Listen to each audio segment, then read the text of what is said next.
Can you imagine what would happen if just 2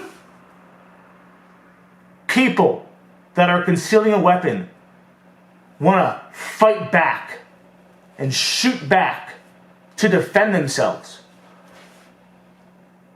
I can guarantee you, even if it's just one person,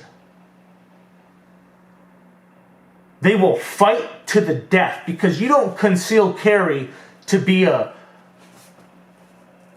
mass shooter. You're concealing the carry to protect yourself. I believe it's something like 99% of gun violence occurs with illegal firearms or unregistered gun owners. Less than 1% are NRA registered gun owners that commit firearm violence. All this shit's illegal. All these guns are illegal. Some of them are bought legally, yes. But it's not the system that's flawed. It's the minds of these lunatics. And to be honest, the left is pushing this identitarian bullshit. These identity politics and this feminism and this Mexico first, Muslims first. I love Mexico, and I have family that's Muslim. Believe it or not, I do. I do.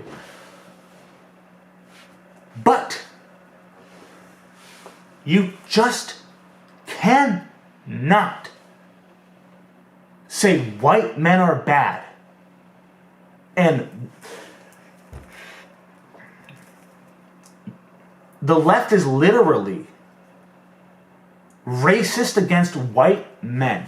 Not all of them, but the ones with the megaphones, the ones on the news outlets and the CNNs. This whole white privilege bullshit. What the fuck? I'm from Detroit, and let me tell you, it's not just black people. There are thousands, tens of thousands of homeless or below poverty families that are white, and they are not privileged. You fucking elitists are privileged. Taking away guns from legal, law-abiding citizens is only going to cause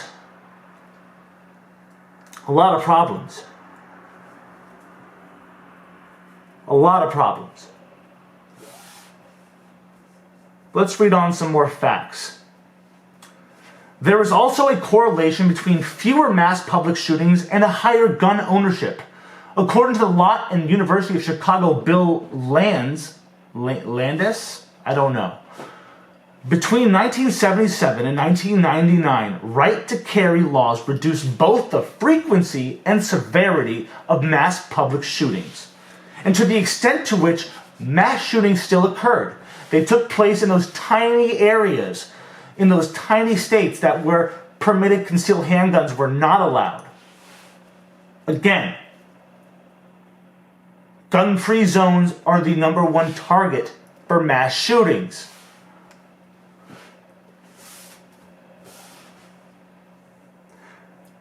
Another fact for you. As the number of guns per person has increased, gun violence has actually declined. This is according to the Center of Disease Control, the CDC, which found that gun ownership increased by 56%, and yet gun violence declined almost, wait for it, by 50% between 1993 and 2003. So in 1 decade, gun ownership increased, gun violence decreased. According to the research of the Institute of Medicine and National Research Council published by the CDC, that same year there were 11,208 firearm homicides and 414,562 non-fatal gun uses. According to the CDC, National Justice Institute, respectively, even when taking the low end of the defensive gun uses, there is clearly more defensive gun uses than criminal uses by Americans. Essentially what this is saying is that more people use guns to defend themselves than to commit a crime. What happens if you take away guns from legal gun owners? The crime will run rampant. There will continue to be crime. It doesn't matter how many times I say it. Jesus Christ. The number of gun defensive users are higher than the number of criminal firearm users. Okay, here's a little statistic for you. Soy boys. There was a range of 500,000 to over 300 million defensive gun uses in 2013.